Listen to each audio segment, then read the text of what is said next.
CM का पद शिंदे ने स्वीकार कर लिया है। आपको दिखाएंगे, लेकिन उससे पहले अरविंद केजरीवाल प्रेस कॉन्फ्रेंस करने जा रहे हैं। सीधा आपको लिए चलते हैं वहां पर। आपसे कुछ ही देर में प्रेस कॉन्फ्रेंस की शुरुआत होगी। आम आदमी पार्टी की प्रेस कॉन्फ्रेंस हो रही है, सुनिए। हेलो दोस्तों, पिछले कई दिनों से मैं दिल्ली की बिगड़ती कानून व्यवस्था का मुद्दा उठा रहा हूँ। पिछले खासकर 2-3 साल में दिल्ली में कानून व्यवस्था बहुत ज़्यादा बद से बदतर होती जा रही है। मैं दिल्ली का एक नागरिक हूँ, दिल्ली का मुख्यमंत्री रह चुका हूँ, लोगों में जाता हूँ, लोगों से मिलता हूँ। लोग इसको लेके बहुत चिंतित हैं। दिल्ली के लोग दहशत के माहौल में जी रहे हैं। उन्हें पता नहीं कि कब किसके साथ क्या हो जाएगा। तो पिछले कुछ दिनों से मैं कुछ नहीं बोला। मुझे लगा स्थिति सुधर जाएगी और ये एक ऐसा मुद्दा नहीं है जिस पे राजनीति होनी चाहिए। लेकिन जब स्थिति बद से बदतर होती जा रही है और खुलेआम दिल्ली के अंदर सड़कों के ऊपर गोलियां चलने लगी हैं, ऐसा लगता है कि गैंगस्टर्स ने दिल्ली के ऊपर कब्जा कर लिया है, तो मुझसे चुप नहीं रहा गया और मैंने दिल्ली की कानून व्यवस्था को लेके सवाल खड़े करने चालू किए। मैं नांगलोई गया। नांगलोई में एक दुकान के बाहर 2 मोटरसाइकिल पे सवार व्यक्ति आए और उन्हें धुआंधार गोलियां चलानी चालू की। मैं नांगलोई गया। मुझे नांगलोई जाने से बीजेपी का कार्यकर्ताओं ने रोका, मुझे रास्ते में ही रोक दिया, मुझे जाने नहीं दिया, पता नहीं क्यों। पूरे दिल्ली के अंदर आज बिजनेसमैन डर के माहौल में जी रहा है। उसे फिरौती की कॉल आती है। अगर वो फिरौती नहीं देता तो थोड़े दिन के बाद उसके दुकान के सामने शूट आउट हो जाता है, एक मैसेज देने के लिए, संदेश देने के लिए कि अगर तूने नहीं किया तो तेरे साथ कुछ भी हो सकता है। आज बिजनेसमैन को ये नहीं पता मैं सुरक्षा के लिए कहाँ जाऊं। कल मैं पंचशील एनक्लेव गया। पंचशील एनक्लेव में वो एक तरह से 64 साल दिल्ली का सबसे पॉश एरिया माना जाता है। वहाँ पे 64 साल के एक बुजुर्ग की निर्मम हत्या, चाकू गोद के उनकी निर्मम हत्या कर दी गई। सीनियर सिटीजन्स जो हमारे दिल्ली में बहुत हैं, बहुत सारे ऐसे बुजुर्ग हैं जिनके बच्चे बाहर चले गए पढ़ने के लिए, नौकरी करने के लिए, अकेले रहते हैं, वो आज दहशत के माहौल में जी रहे हैं। दिल्ली की महिलाएं दहशत के माहौल में जी रही हैं। कभी किसी के साथ ईव टीजिंग तो रोज़ का ही काम है, लेकिन कभी किसी का अपहरण हो जाता है, मर्डर हो जाता है, गैंगरेप हो जाता है। आज महिलाएं दहशत के माहौल में जी रही हैं। आज मैं तिलक नगर जा रहा हूँ। तिलक नगर 2 दुकान वालों से मिलूंगा जिनकी दुकानों के बाहर शूट आउट किया गया। मैंने सोचा था ये सारे मुद्दे उठाऊंगा तो एक उम्मीद थी कि अमित शाह जी, आप सब लोग जानते हैं कि दिल्ली की शिक्षा, स्वास्थ्य, बिजली, पानी, ये चुनी हुई दिल्ली की सरकार आम आदमी पार्टी की सरकार के पास है। लेकिन दिल्ली की सुरक्षा, दिल्ली की कानून व्यवस्था, दिल्ली के लोगों की सुरक्षा जो है वो केंद्रीय गृह मंत्री के सीधे अंडर में आती है, अमित शाह जी के अंडर में आती है। तो मुझे उम्मीद थी कि मेरे मुद्दे उठाने पे अमित शाह जी कुछ कार्रवाई करेंगे। अमित शाह जी बलात्कारियों को पकड़ेंगे, अमित शाह जी गैंगस्टर्स को पकड़ेंगे, अमित शाह जी पुलिस को बोलेंगे कि इस तरह की घटनाएं अब नहीं होनी चाहिए। अमित शाह जी कठोर कदम उठाएंगे, ठोस कदम उठाएंगे, जिससे दिल्ली वासियों को कुछ सुकून मिलेगा। लेकिन इसकी बजाय हमने देखा कि कल मुझ पे हमला करवा दिया गया। मैं पदयात्रा में जा रहा था, मेरे ऊपर एक लिक्विड फेंका गया। वो लिक्विड हार्मलेस था, लेकिन वो हार्मफुल भी हो सकता था। कल हमारे एक एमएलए को गिरफ्तार कर लिया गया। उस एमएलए का कसूर ये था कि वो एमएलए भी इस किस्म के गैंगस्टर्स का विक्टिम था।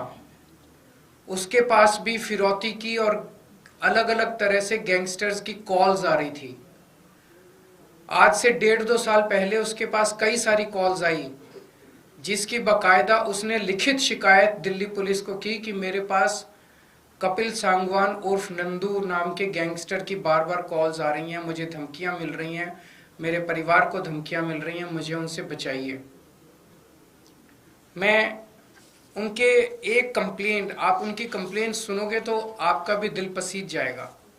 जो उन्होंने पुलिस को कंप्लेन की है, मैं उस कंप्लेन के कुछ हिस्से पढ़ के सुनाना चाहता हूँ। ये कंप्लेन उन्होंने की है धालीवाल साहब जो कि स्पेशल कमिश्नर ऑफ पुलिस हैं, उनको कंप्लेन की है। सब्जेक्ट है complaint against Shri Kapil Sangwan alliance Nandu of Nandu gang and his brother for extending threats of life for the purpose of extortion. इसमें वो लिखते हैं on 23rd May 2023, आज से 1.5 साल पहले, I received a WhatsApp call from mobile number so and so and also from mobile number so and so from a person who introduced himself as Kapil Sangwan alias Nandu of Nandu gang, and in the said call he threatened to follow his commands and dictates, failing which he will kill me and my family. To instill serious fear in my mind, he even disclosed the whereabouts of my son. उसने बताया कि तेरा बेटा इस वक्त यहाँ है, अगर तू हमारी बात नहीं मानेगा तो तेरे बेटे के साथ कुछ भी हो सकता। He even disclosed the whereabouts of my son who is living abroad, and also disclosed whereabouts of my other family members. Since then he has called me around 35 to 40 times from the said mobile numbers for the purpose of threatening and extortion. Kapil Sangwan alias Nandu further threatened that he has been giving threats and extortion calls to his potential targets to extract money from them, for which he wants me to act as per his dictates and commands to collect money from his potential targets and hand over to his men. कि फलाने फलाने लोगों से तू पैसे इकट्ठे करके ला और मेरे को हैंड ओवर कर।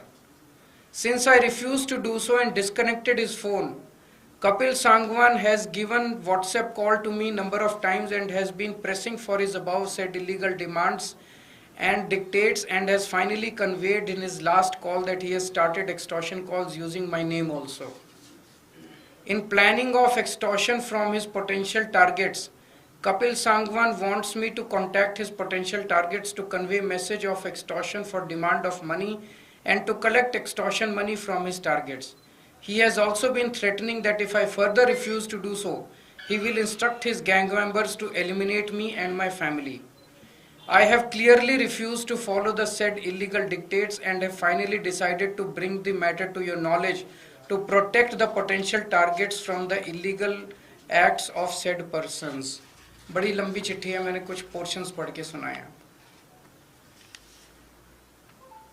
एमएलए नरेश बालियान कपिल सांगवान उर्फ नंदू का विक्टिम है।